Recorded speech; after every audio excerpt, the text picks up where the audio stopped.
Donc voici une présentation en vidéo du TP données structurées, qui est en fait un TP de tableur. Pour faire ce TP, nous allons utiliser le logiciel LibreOffice Calc, qui est un logiciel de tableur que voici. Et la première chose que demande le TP, c'est de se rendre sur une page internet, donc vous ouvrez la page internet, pour chercher les données à télécharger. Il s'agit en fait du site Paris Data, qui est un site d'open data de la ville de Paris, c'est-à-dire un site sur lequel vous trouvez des données fournies par la ville. On vous demande à quoi correspond ce jeu de données, on vous propose d'aller consulter dans l'onglet Tableau pour regarder ce qu'il y a concrètement dans les données fournies, et puis dans l'onglet Export, vous allez cliquer sur Format de fichier plat, CSV, jeu de données entier. Vous téléchargez donc le jeu de données, et ensuite pour l'ouvrir avec le logiciel de tableur, eh bien depuis le logiciel de tableur, vous allez cliquer sur Ouvrir et sélectionner le jeu de données que vous venez de télécharger. Vous cliquez sur Ouvrir. Ici, dans les paramètres pour importer, il faut vérifier que dans Jeu de caractères, vous êtes bien à Unicode UTF-8 et qu'ici, la case point virgule est bien sélectionnée. Vous avez un aperçu du tableau, vous voyez ici que tout va bien, tout s'affiche bien sous forme de tableau. Vous faites OK et les 1811 données archéologiques s'ouvrent sous forme d'un énorme tableau. Évidemment, on ne va pas travailler à la main sur ce tableau, c'est beaucoup trop gros. Donc on va automatiser le traitement, c'est le principe du tableur. Dans la suite du TP, l'on nous demande de trier ces données selon plusieurs critères. Donc on va commencer déjà par enregistrer le fichier de façon à pouvoir travailler avec, puisqu'ici c'est juste les données téléchargées. Donc vous allez aller dans Fichier, Enregistrer sous, et vous allez l'enregistrer non pas dans type texte CSV, vous allez l'enregistrer dans type classeur ODF. Et comme nom de fichier, vous mettez votre nom et votre prénom.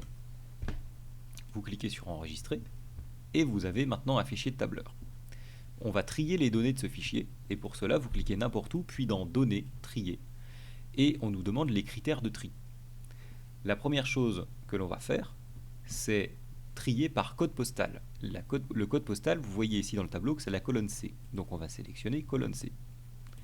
Puis, par nature de l'opération, c'est ce que demande le TP, donc vous allez aller dans colonne E, E c'est la nature de l'opération. Par ordre croissant dans les deux cas, et dans les options, ne pas oublier, vous allez cocher la case « La plage contient des étiquettes de colonnes », de façon à ce que la première ligne, identifiant adresse, code postal, commune, nature de l'opération, etc., qui sont en fait les légendes des différentes colonnes, ne soit pas triée par ordre alphabétique elle aussi. Vous cliquez sur OK, et vous voyez que ça nous a trié les données, ça a réorganisé l'ordre des lignes. C'est maintenant trié par code postal, puis par nature de l'opération. Donc d'abord les codes postales par ordre croissant, puis la nature de l'opération par ordre alphabétique. Ça, c'est la partie tri. Maintenant, ce que nous allons faire, c'est créer un tableau automatiquement qui va résumer toutes les données. Et pour pouvoir le faire, nous allons devoir d'abord créer une colonne que nous allons remplir de 1, de façon à pouvoir compter chaque ligne comme une découverte archéologique dans le tableau. Pour cela, vous sélectionnez la colonne B, et pour faire cela, vous avez juste besoin de cliquer sur la lettre B ici, au-dessus de la colonne. Puis un clic droit, insérer des colonnes avant, ce qui vous insère une colonne avant. Comme légende entre identifiant et adresse, vous allez écrire compteur. Et dans les trois premières cases, vous allez taper 1. Donc vous tapez 1 dans chacune des trois premières cases des trois premières lignes ici. Puis, on ne va pas taper 1 1811 fois. Donc vous allez sélectionner ces trois cases. Et ici, vous avez un tout petit carré noir en bas de votre sélection, en bas à droite, ici, qui devient une croix quand vous passez la souris dessus. Vous en maintenez enfoncé et vous glissez vers le bas jusqu'à arriver en bas de toutes les lignes qui sont complétées. Donc c'est un peu rapide, mais il faut encore un peu de temps. Donc c'est ce qu'on appelle un cliquer-glisser, et ça va recopier 1 sur chaque ligne complétée. C'est un petit peu long, mais c'est beaucoup moins long que de le faire à la main.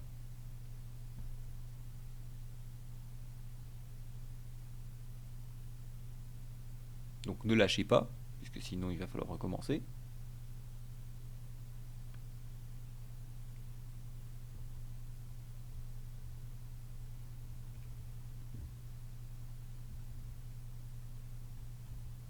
Alors jusqu'à ce que vous arriviez à des lignes vides, hein.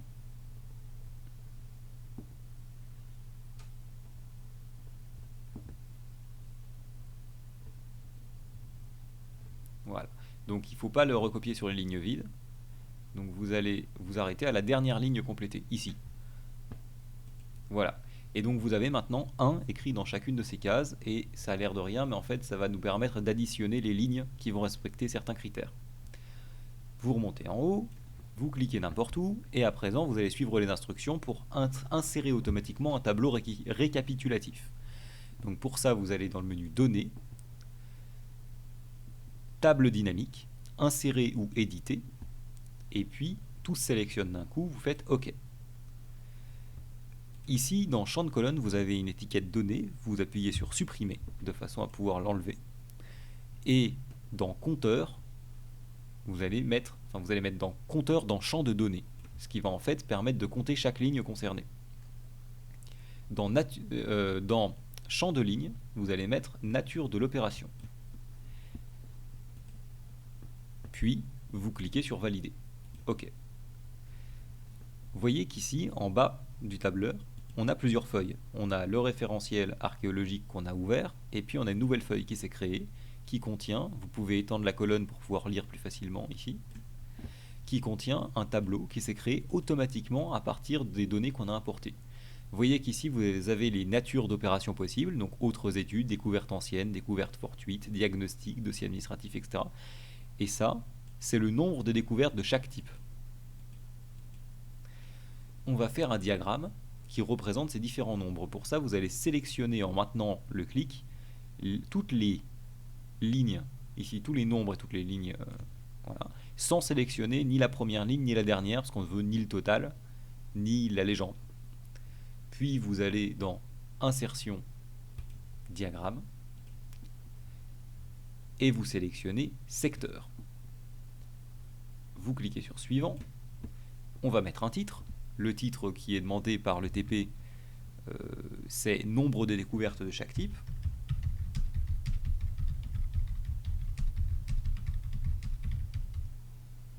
Vous cliquez sur Terminer, et vous avez un diagramme qui s'affiche. Ce diagramme, il représente en fait par secteur, c'est-à-dire la proportion de chaque type de découverte.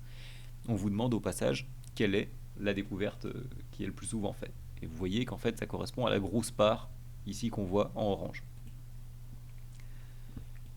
Dans la suite du TP, l'on va s'attaquer à un problème un tout petit peu plus compliqué, mais sur le même principe.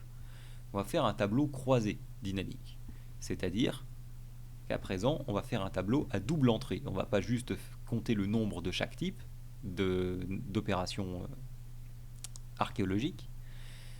On va à la fois regarder le type d'opération archéologique et le code postal dans lequel c'est arrivé.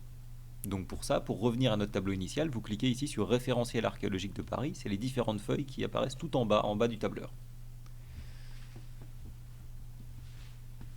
Vous cliquez à nouveau n'importe où, à nouveau dans Données, Table dynamique, Insérer ou éditer, Sélection active, OK. On supprime à nouveau Données, et cette fois-ci, vous allez, par cliquer glisser, mettre code postal dans les champs de colonne, compteur dans les champs de données, donc la ligne qui s'appelle compteur ici, dans champ de données, nature de l'opération dans champ de ligne. Vous cliquez sur OK, et vous avez maintenant un tableau beaucoup plus grand. Et donc vous avez les différents codes postaux pour les colonnes, et le type de découverte selon en fait le code postal, c'est-à-dire l'arrondissement de Paris. Donc par exemple dans le 2e arrondissement, il y a eu 12 découvertes anciennes. Voilà ce que veut dire ce tableau. Nous allons faire un graphique qui va le récapituler à nouveau. Donc pour ça, vous allez cliquer n'importe où, aller dans Insertion, Diagramme. Vous allez sélectionner Colonne. Suivant, vous lui donnez un titre, par exemple type d'opération et code postal. Et vous validez. Et un graphique apparaît. Alors on ne le voit pas très bien, je vais l'agrandir. Ici. Donc vous voyez que vous avez les différents types d'opérations, autres études, découvertes anciennes, découvertes fortuites, etc. Et vous avez pour chaque type d'opération plusieurs barres de couleurs. Ces barres de couleurs, elles représentent les différents codes postaux.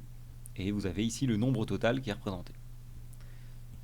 Ce que nous allons faire, nous, c'est qu'on va étudier, on va afficher que les opérations qui correspondent à des sauvetages urgents. Donc vous allez décocher ici la case tout et vous allez cocher sauvetage urgent. Vous cliquez sur OK et vous avez un graphique qui est ce qu'on appelle filtré, c'est-à-dire seules les opérations de type sauvetage urgent apparaissent. Et la question c'est dans quel arrondissement y a-t-il eu le plus de sauvetage urgent. N'oubliez pas, quand vous arrivez à la fin de ce TP, et c'est la fin de ce TP, d'enregistrer votre fichier en cliquant sur enregistrer.